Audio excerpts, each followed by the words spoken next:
መንጃ ፍቃድ ለመማር ትምህርት ቤት መሄድ ቀረ ይላል ጋይሶች።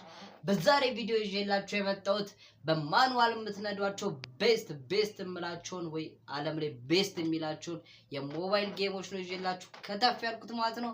አብራችሁን እነዚህን ጌሞች ካላወቃችሁ እንግዲህ እናንተም እንደተፈረደባችሁ ያን ትምህርት ቤታችሁ ልትማሩ ነው ማለት ነው። ለዚህ ቻናል አዲስ ከሆናችሁ ሰብስክራይብ አድርጉ እንደተለመደው።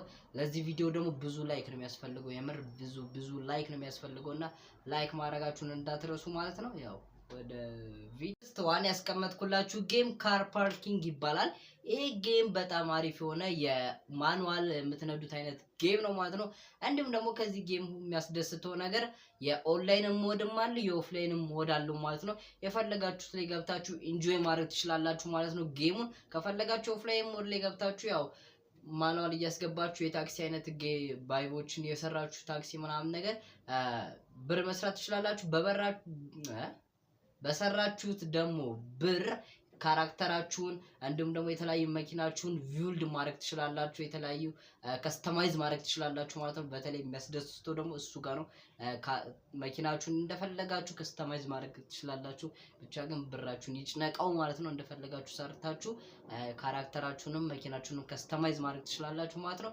በጣም ያበደ ጌም ነው ካር ፓርኪንግ የሚባለው። ኦንላይንም ኦፍላይንም ሞድ አለው።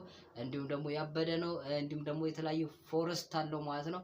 ፎረስት ሮዱ ላይ ፎረስት አለው ማለት ነው። ይሄም ማለት የተለያዩ ካልቸሮችን ኢንጆይ ያደርጋችሁ ነው የምትሄዱት ማለት ነው። የምትነዱት ምናምን ነገር እሱ ደግሞ ሌላ ሌብል ነው ማለት ነው። ወደ ቀጣዩ እንሂድ።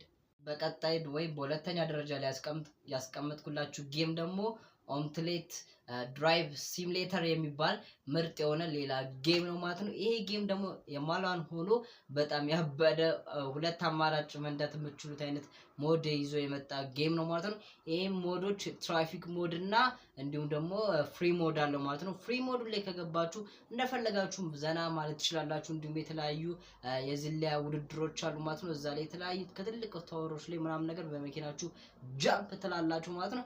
ያበደ ነው።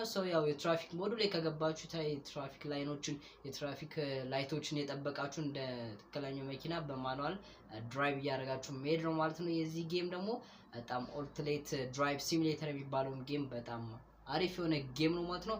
እንድትሞክሩት ሪኮሜንዴሽን አደርጋችኋለሁ ማለት ነው። ወደ ቀጥተኛ ደረጃ ላይ ያስቀመጥኩላችሁ ጌም ደግሞ ሪል ራሊ የሚባል ምርጥ የሆነ የማኑዋል ጌም ነው ማለት ነው። ይሄ ጌም ደግሞ በቀጥታ አይነት መንገድ ላይ ነው ዝም ብላችሁ የምትሄዱት። ከዛም በኋላ ቀጥታ አይነት መንገድ ላይ ትሄዳላችሁ። ከዛም ደግሞ ቦታው ምናምን የሆነ በረዷማ የሆነ ቦታ ላይ ነው የምትነዱት ማለት ነው። እሱ በሚነግራችሁ ቀስት ነው የምትከተሉት ማለት ነው። ጌሙ ላይ እሱ በሚነግራችሁ ጂፒኤስ ትሄዳላችሁ ማለት ነው። በጣም ያበደ ጌም ነው ይሄ ማለት ነው። አሪፍ የሆነ የበረዶ ኢንተራክቸር ያለው ቪው ያለው አሪፍ የሆነ የጌም አይነት ነው ማለት ነው። ይሄም በማኑዋል እንግዲህ በረዶ ላይ እንዴት ነው ሪቨርስ ምንድነው የምታስገቡት ምናምን ከዛ አንደኛ ሁለተኛ ሶስተኛ አስገብታችሁ ለማቆም ምናምን ሲንሸራተት መኪናው እንደዛ ነገር ይኖረዋል ማለት ነው። ጌሙ ላይ ገብታችሁ ብቻ ኢንጆይ ማድረጋችሁን እንዳትረሱ። ሁለተኛ ደረጃ ላይ ያስቀመጥኩላችሁ ደግሞ ሪል ድራይቭ ሲሙሌተር የሚባል ምርጥ የሆነም ይሄም የሌላ የማኑዋል አይነት ጌም ነው ማለት ነው። ይሄ ጌም ደግሞ ከዚህ ጌም ላይ ሶስት አይነት ካሜራ አለው። አንደኛው ሰርድ ፐርሰን የምንለው ኦር ደግሞ በጋቢና የምንለው ኢንቫይሮንመንት ያለው የካሜራ አይነት ነው ማለት ነው። እሱ ማለት መሪውን ውስጥ ያለውን ብቻ ጋቢና ውስጥ ያለውን ነገር እያያችሁ የምትነዱት ነው። ሁለተኛው ደግሞ ሲኒማቲክ የምንለው የመኪና አይነት ካሜራ ነው ያለው። ይሄም ደግሞ ሲኒማቲክ የሚባለው የካሜራ አይነት መኪናው የተለያዩ ቦታው ልፍ እያለ ይሄዳል ማለት ነው። እናንተ እሱ መኪና መቆጣጠር ነው።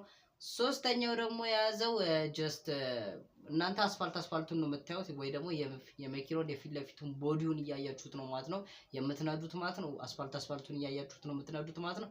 ምንም የጋቢና አይነት ነገር የለውም። ሌላም ደግሞ ያለው ነገር የለም ማለት ነው። እና እሱን ነው የምትነዱት። በዚህ አይነት በሶስት አይነት ካሜራ አለው ማለት ነው ይሄ ጌም። ሌላ ደግሞ መኪናው ቀጥታ እየነዳችሁ የተለያዩ መኪና ልፍ ያላችሁ ነው የምትሄዱት ማለት ነው። ምንም ሳትጋጩ ምናምን መሄድ ይኖርባችኋል እዚህ ጌም ነው ማለት ነው። ሌላኛው ቻሌንጅ የሆነ ጌሙ በጣም አሪፍ ነው። እንዲሁም ደግሞ የተለያዩ ሴቲንግ ውስጥ ገብታችሁ ቀይራችሁ በማኑዋል መንዳት ትችላላችሁ ማለት ነው። እና በቃ አሪፍ የሆነ ጌም ነው እላችኋለሁ ጋይስ። ገብታችሁ ኢንጆይ ማድረጋችሁን እንዳትረሱ ማለት ነው። የዛሬ ቪዲዮ ይሄንን ይመስላል። ቪዲዮ ሰው ከተመቻችሁ እንደምላችሁ ሁሌ ላይክ አርጉ እንዴ! ላይክ አርጉ ፈልጌው ነው። ላይኩን ፈልጌው ነው። ሰብስክራይብ ማድረጋችሁንም እንዳትረሱ። የኖቲፊኬሽን ቤል ኦን ማድረጋችሁን እንዳትረሱ።